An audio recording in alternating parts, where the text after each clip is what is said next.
Hi all, Adi here from Hans & Johns. As always, thank you so much for clicking on the video. I'm in deepest, darkest Sussex and I'm going to visit the Church of the Holy Cross in Bignor. Don't know very much about it, I'm just passing by. I thought we could pop in and have a look. The church looks rather splendid, doesn't it? With all the wildflowers grown. So let's go and have a look. At first glance, Holy Cross might seem like just another quiet country church sitting peacefully amongst fields and rolling hills. But if we look a little bit closer, we'll discover a building that has witnessed nearly 1,000 years of English history, from the Norman Conquest and the Domesday Book through to the Middle Ages, the Reformation, a Victorian restoration, and into the modern day. This little church has survived it all. The church contains a Norman font. This simple tub-shaped font has stood here for many centuries, and as always I think about the countless generations of villagers who would have been baptised here.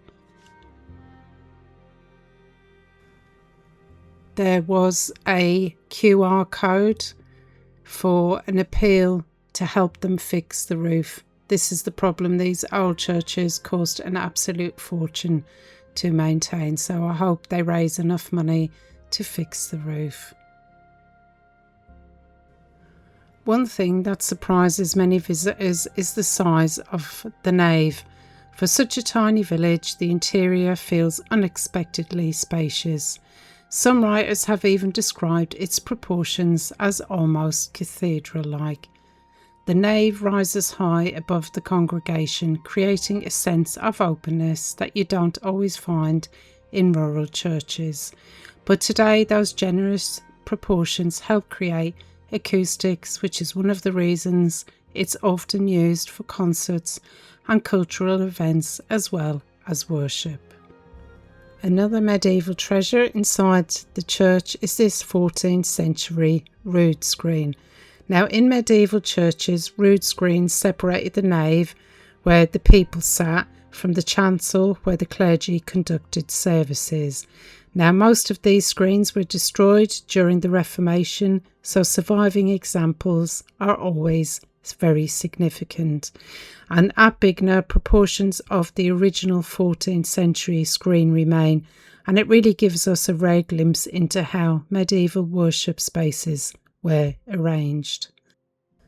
And above my head there, just above the rood screen, you can see one of the original Norman features that still survived, and that is a simple round-headed arch that separates the nave from the chancel, and that also dates from the 11th century, and it makes it one of the oldest features in the building.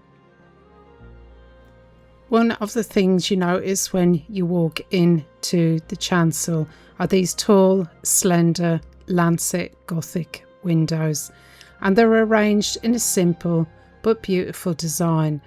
Medieval builders understood how to create harmony and balance, and even though Holy Cross is relatively small, its proportions feel remarkably satisfying. And there is an old piscina.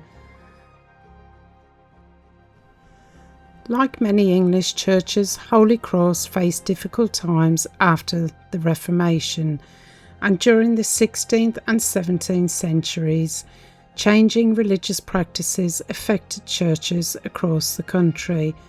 Now, at Bignor, the chancel had fallen into disrepair, and by the 18th century they were talking about reducing its height because it was in such bad condition. But fortunately, that drastic alteration never seems to have happened, and the church has largely survived intact. But the next chapter in the church's history came during the Victorian era. By the 19th century, many medieval churches throughout England were being restored. Sometimes these restorations were sensitive, and sometimes they were rather heavy-handed. Holy Cross was fortunate because its restoration was entrusted into the hands of one of the most respected architects of the Gothic revival movement, George Edmund Street. and he worked on the church between 1876 and 1878, and he repaired and restored much of the building. He also widened the south aisle, rebuilt parts of the bell turret, renewed roofs, and he generally ensured that the church would survive for future generations. Importantly, though, historians often note that Holy Cross escaped the kind of excessive Victorian alterations that changed some medieval churches beyond recognition, and much of its ancient character remains intact. I also meant to mention that some of those stained glass windows in the chancel were actually designed by Charles Kemp, and you may know that he was one of the leading stained glass artists of the late 19th century.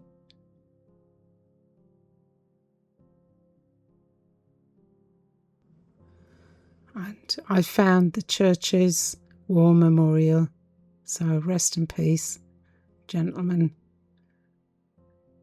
Now, this church also houses a remarkable medieval chest, and it dates from around the 1400s.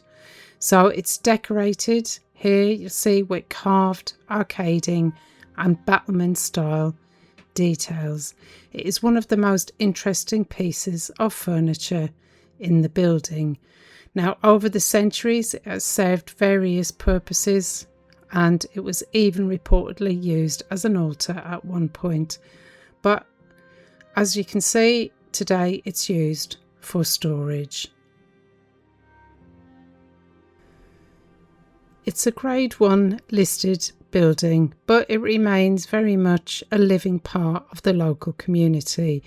Services are still held here, and the church regularly hosts concerts, exhibitions, talks and local events.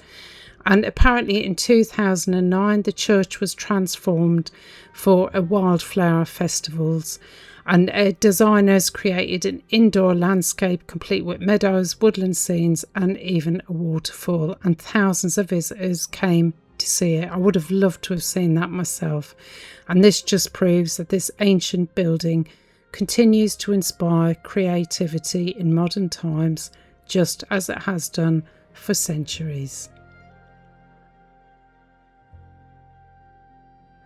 It has a rather substantial porch, and I'm not sure where those two doors led to over there, but we're going to take a walk around outside in the graveyard.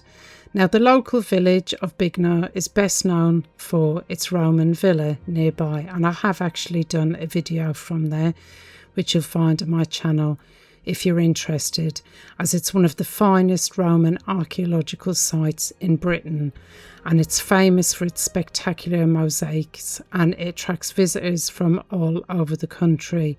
But while tourists tend to flock to the Roman ruins, which is understandable, many miss this remarkable survivor from the past just a short distance away.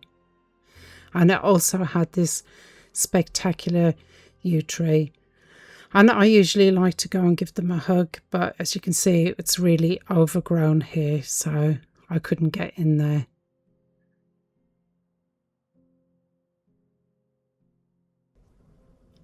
The graveyard is very overgrown and very beautiful. I did try and read some of the headstones, but unfortunately nearly all of them were so weathered that they were illegible. It's usually why I don't spend too much time focusing on them, because you can't read anything, so it's a waste of time. And if I can't read anything, I'm sure you guys would just find it really boring.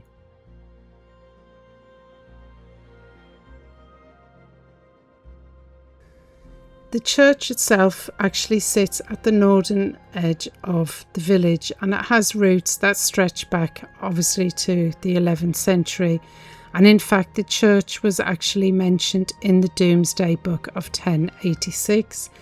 And if nobody knows what that is, it was a great survey commissioned by William the Conqueror after the Norman invasion.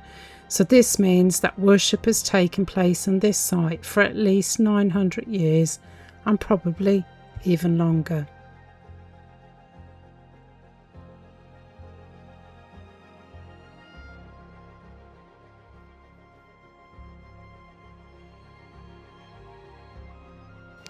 I'm going to wrap the video up here now. I do hope you enjoyed it, and if you did, if you could please like, subscribe, hype button, do all those things. It really helps the channel out, and I really appreciate each and every one of you watching it. Honestly, it means more than you know, trust me, it really, really does. So thanks again, and I shall see you for the next one.